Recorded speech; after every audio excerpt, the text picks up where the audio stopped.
Recently, This Is America and the World traveled to the Republic of Panama. It's a small country in Central America that geographically, as a landmass, links North and South America, and its famous Panama Canal links East and West, the Pacific and the Atlantic Oceans. It was our first trip to the region, and the experience was absolutely terrific. It's a country of friendly people and warm weather, and a country of contrasts. A capital city of modern skyscrapers, and just a couple of hours away, stunning rainforests, home to indigenous people who maintain not only the country's native roots, but also protect its environment. Panama is now center stage as it hosts the leadership of 35 countries at the 2015 Summit of the Americas. On this program, we'll learn why Panama's unique location is a major factor in the country's success as a political and economic hub. We'll talk with Panama's Vice President and Foreign Minister about Panama's hosting the Summit of the Americas, visit the amazing Panama Canal and the Expansion Channel under construction, and learn how Panama's Copa Airlines continues to grow and become a major airline now serving 30 countries. This is America, and the world visits Panama.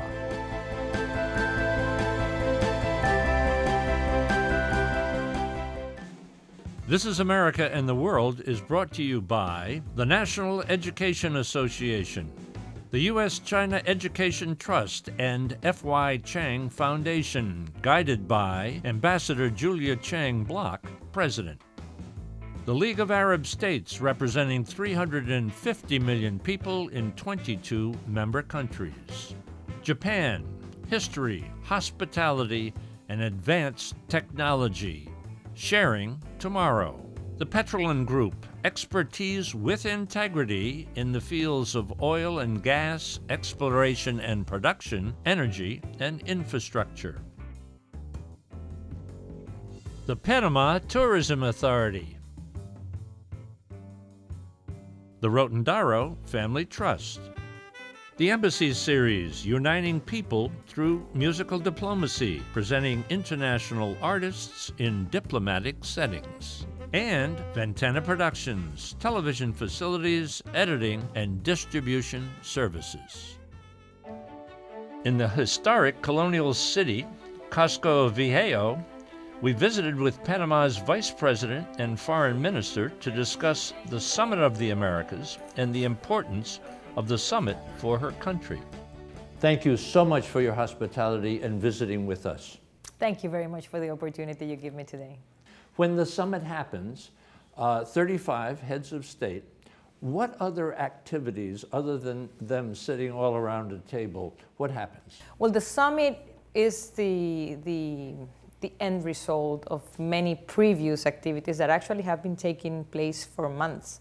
For months, the countries have been meeting, discussing the issues on the agenda that Panama has set for the Summit of the Americas, which is prosperity with equity.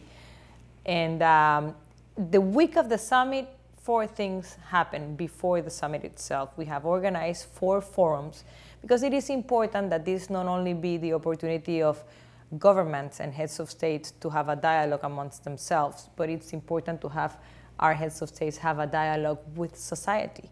How do you structure this? We have organized 4 forums. 3 of them have previously happened in other summits of the Americas. It's a forum of youth, which have results that will be presented to the heads of states. It's a summit on civil society.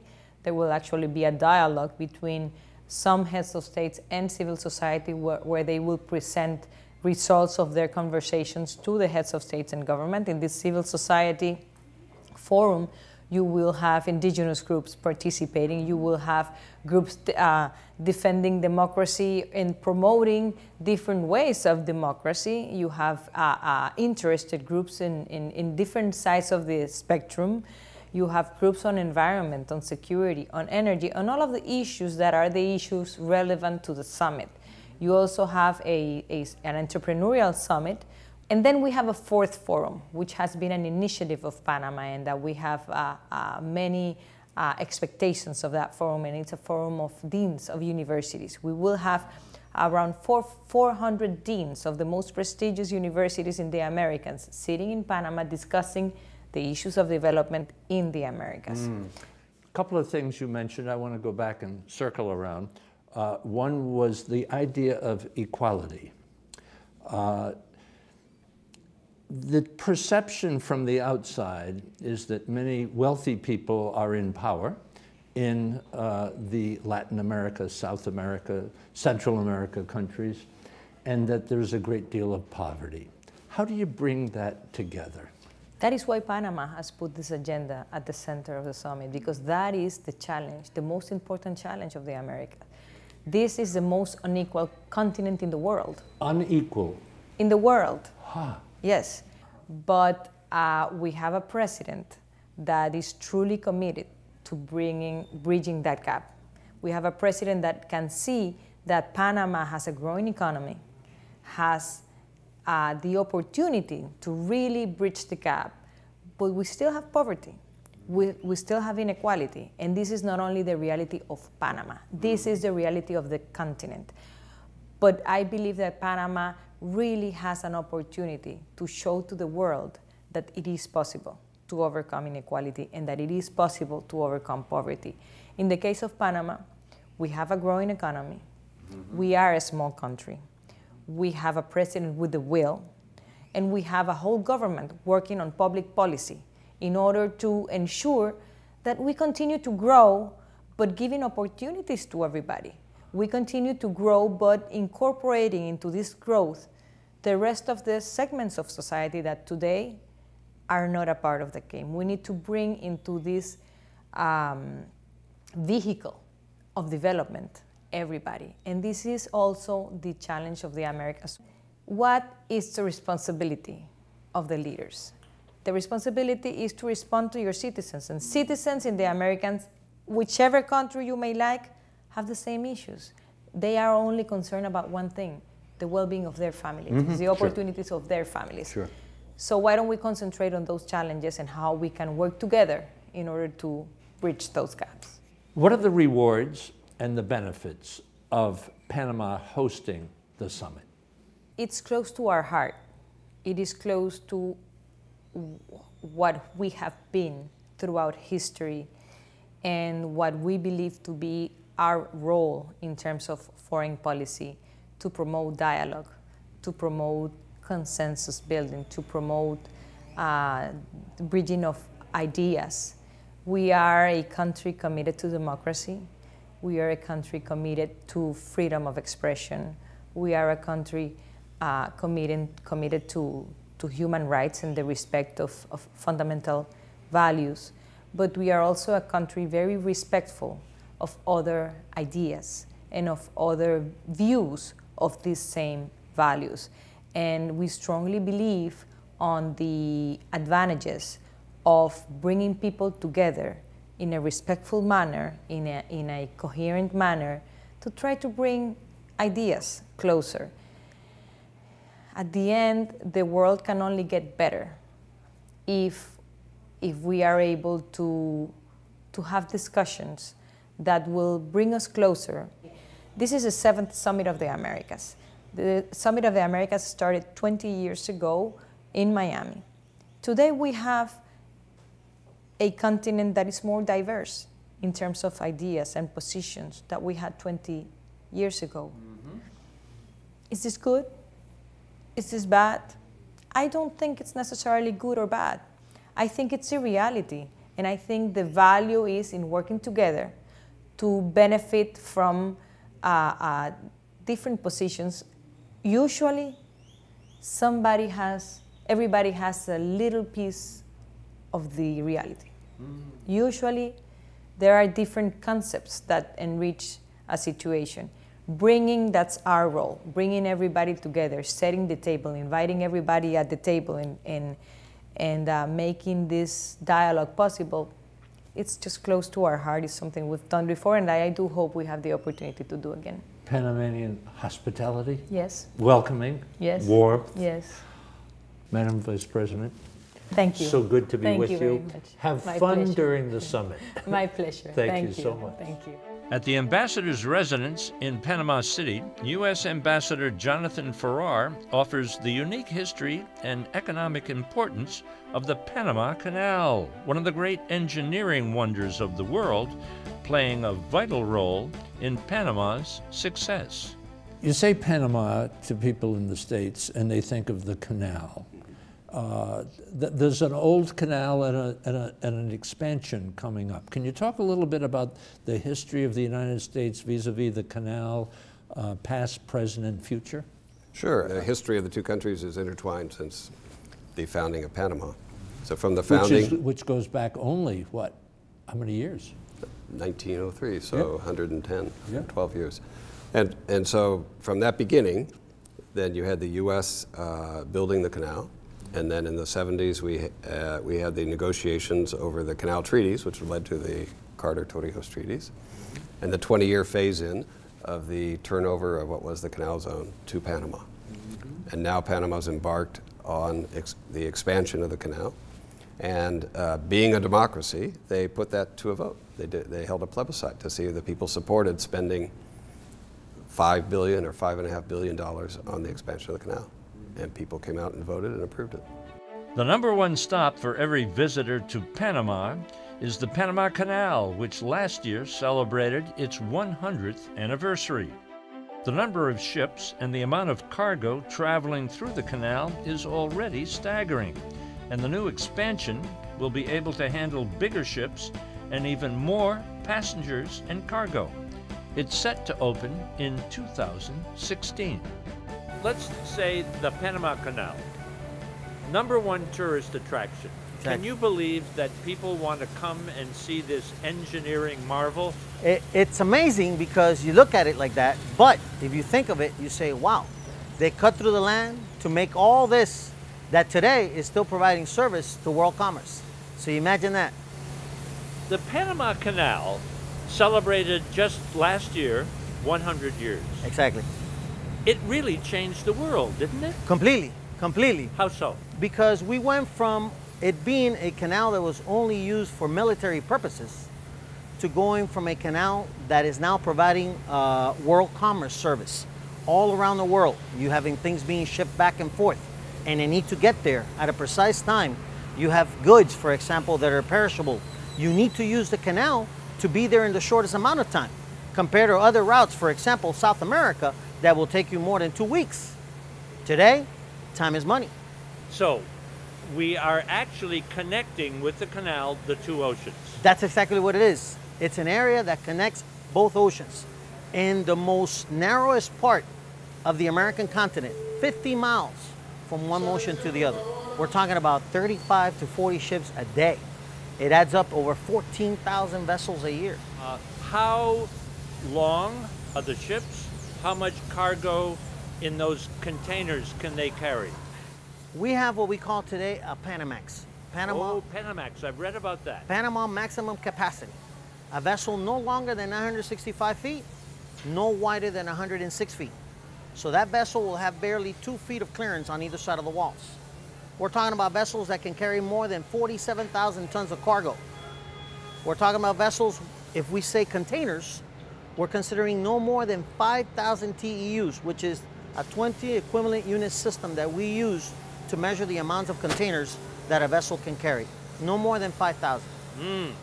Now, so we got all of these goods going in both directions. People always want to know, how much does it cost a big ship to go through the canal? Well, you have to see that the times have changed. Fuel costs and commerce and port terminals and all this.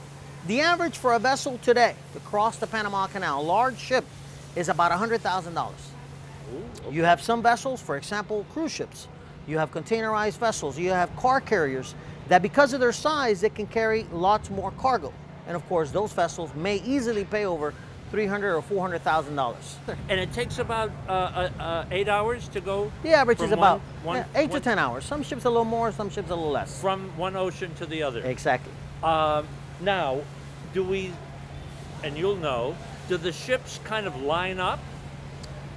Yes, let's say for example, you have vessels at both ends. Okay. You have vessels that they have a specific time.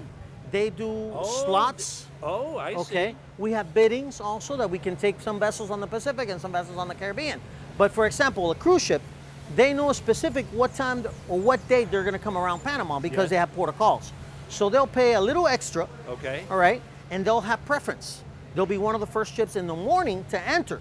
That way they're able to do their transit and their passengers on board are able to see the entire operation. Oh, that's what happened with me. There you go. The one time that I came to this part of the world, Exactly. I wanted to see how it all worked on the canal. Well, it has to be during daylight so you can take advantage of all that, what's going on. Now, I'm not going to tell you who told me this, No problem. but I have it on very, very high authority Okay. that in order to jump the entire line, it could cost as much as $200,000. Yes, yes, you've had some vessels bid because, of course, they have perishable goods and it's necessary for them to get through. So they might have got a little behind on one side, Exactly. and now they got to move it. Pushed it up, bid it, won the bid, over 200,000, and on top of that, their actual toll to cross the waterway. The toll, yes. Exactly. So it's in addition too. Exactly. So it might be exactly. 100,000 plus the 200,000. Exactly.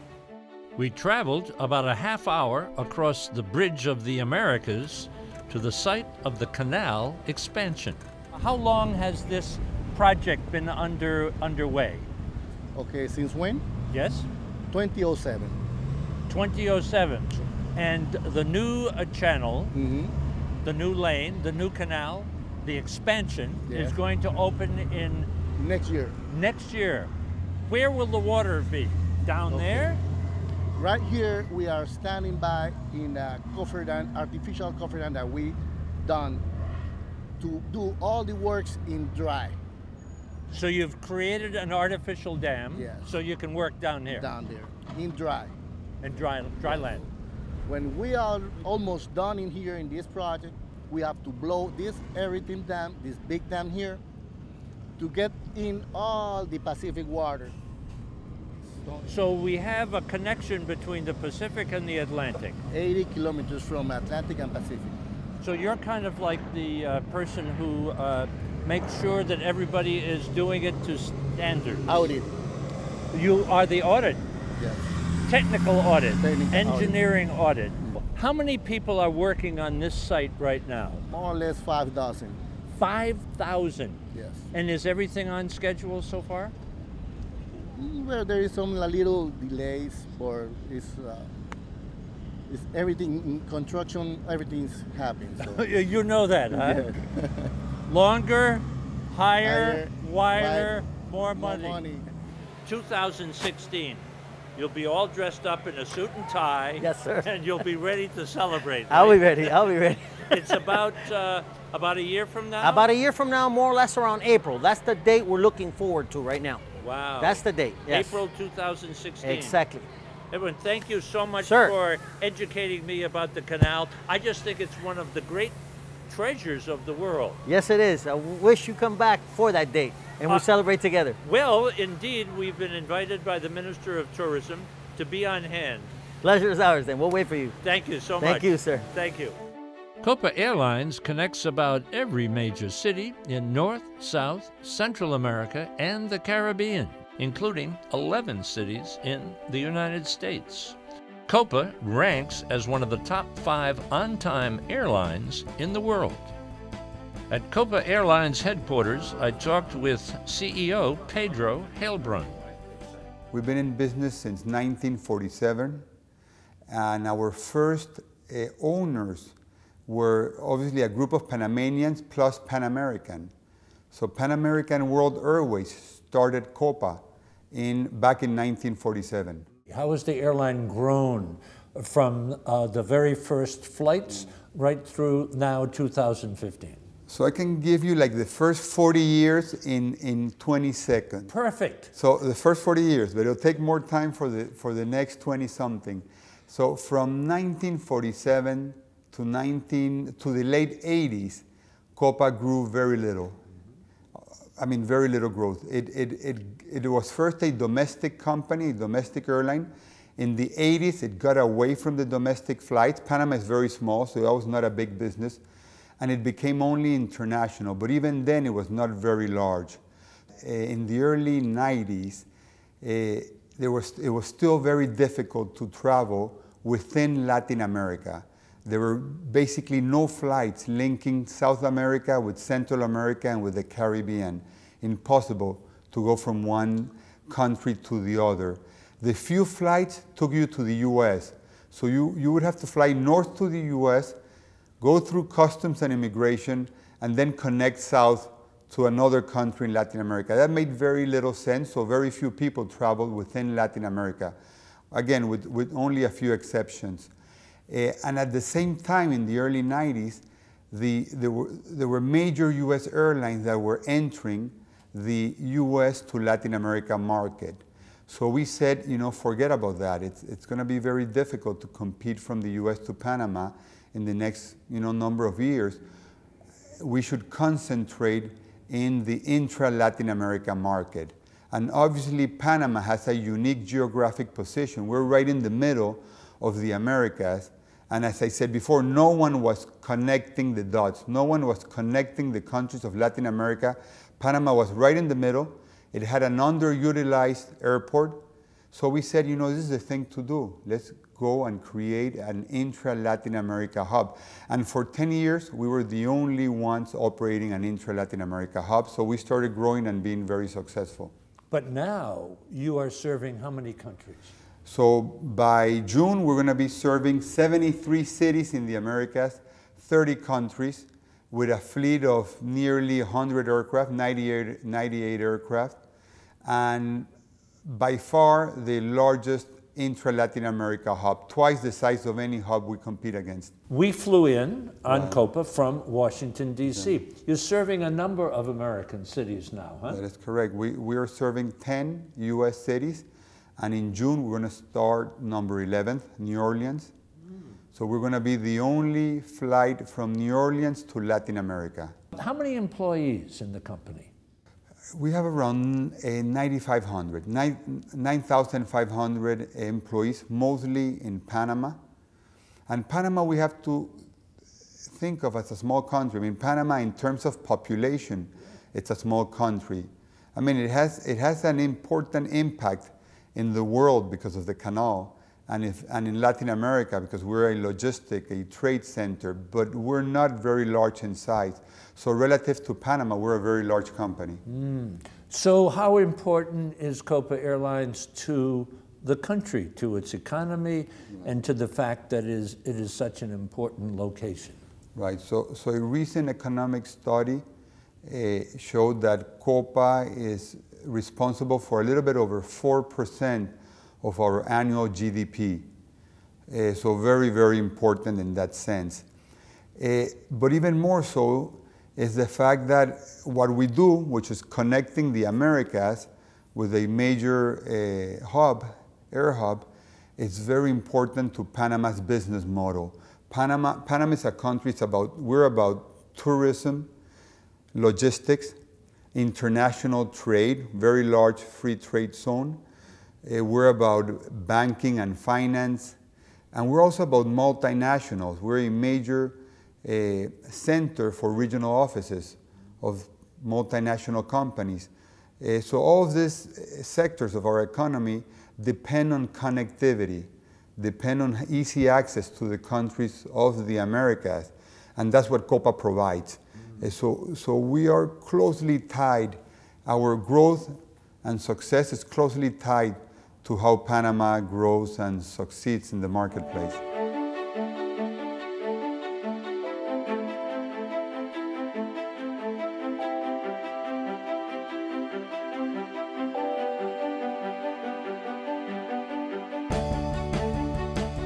It's an exciting time for Panama, bringing together the leadership of 35 regional countries to discuss their shared successes, challenges, and future. The Summit of the Americas offers Panama the opportunity to show the world the vibrant political, economic, and social success it has become.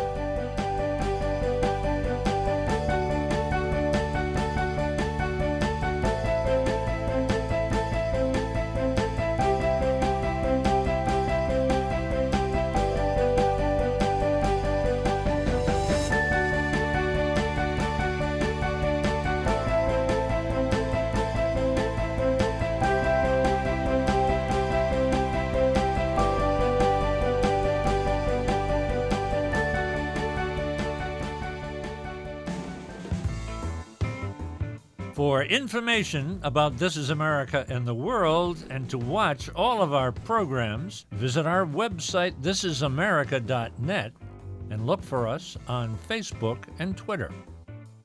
This is America and the World is brought to you by the National Education Association, the U.S.-China Education Trust, and F.Y. Chang Foundation, guided by Ambassador Julia Chang Block, President. The League of Arab States, representing 350 million people in 22 member countries. Japan, history, hospitality, and advanced technology. Sharing tomorrow. The Petrolin Group, expertise with integrity in the fields of oil and gas, exploration and production, energy, and infrastructure. The Panama Tourism Authority. The Rotondaro Family Trust. The Embassy Series, uniting people through musical diplomacy, presenting international artists in diplomatic settings. And Ventana Productions, television facilities, editing, and distribution services.